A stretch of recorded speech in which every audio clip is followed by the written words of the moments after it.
Hello there. Just wanted to share a game that we recently came up with based off of the very popular Wordle game that everyone is playing around the world. So this is called Beatle, as in we have to find the beats.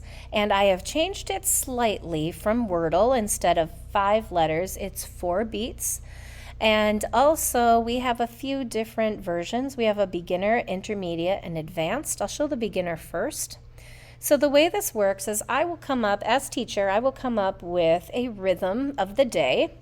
I know it, I can write it down if I need to, but I haven't told anyone what it is. As students guess, they're going to try to fill the first 4 beats. And I like to ask one student at a time. So I'll say, Johnny, can you tell me, pick a note for the first beat? And Johnny will say an 8th note. And I have this in PowerPoint and also in Keynote. And a quick way to kind of make a copy is to hold down Option and drag. So I'll drag this in, and then Johnny, pass your turn on. Who is going to pick the next beat? And he says, Sarah. Sarah, what do you choose? And we continue so that more students get a chance to contribute, and they'll fill the 4 beats.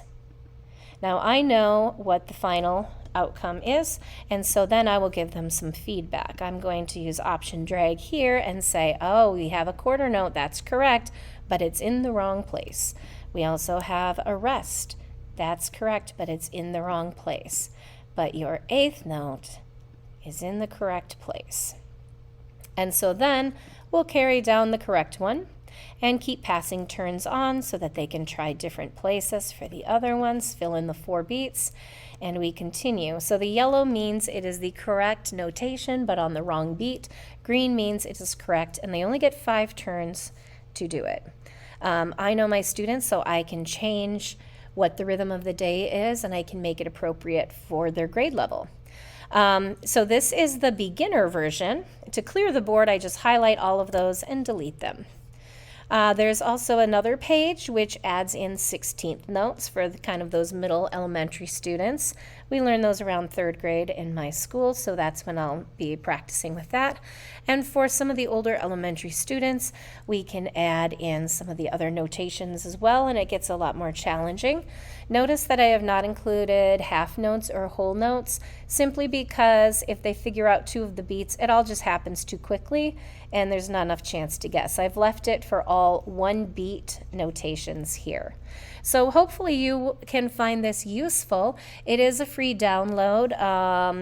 We're not trying to make any money off of it because it's just based off of Wordle. This is just for fun, and it's a fad. It's going to go away probably in a couple of months. But if you're interested in using this game, I hope you can find it useful. It is on our Blair Finch Project website, and if you just view the description, you will find the link for that. I hope you enjoy it.